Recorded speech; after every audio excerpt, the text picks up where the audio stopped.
Sa ngalan po ng National Disaster Risk Reduction and Management Council, Office of Civil Defense at lahat po ng ahensya, sa ngalan po ng ating Pangulo, Ferdinand R. Marcos Jr., nagpapasalamat po kami sa mga tao at mga kababayan natin sa lalawigan ng Sulu sa pangunguna ng ating Gobernador Abdul Shakur Mihail Tan sa kanilang donasyon ng 2,000 sako ng bigas at 1,000 kahon ng noodles para ho sa mga biktima nitong nakaraang mga bagyo at ang mga biktima ng pagbabaha at iba pong nasalanta.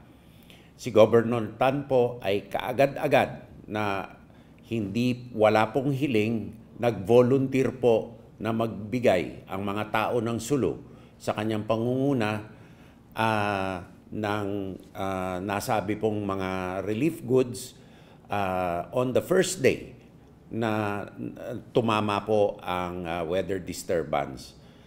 Kami po nagpapasalamat sa kanilang pagpapakita ng solidaridad at pakikiisa at pakikiramay sa ating pong mga biktima. Mabuhay po kayo, mga kapatid nating tiga Sulu, magsukol. Thank you.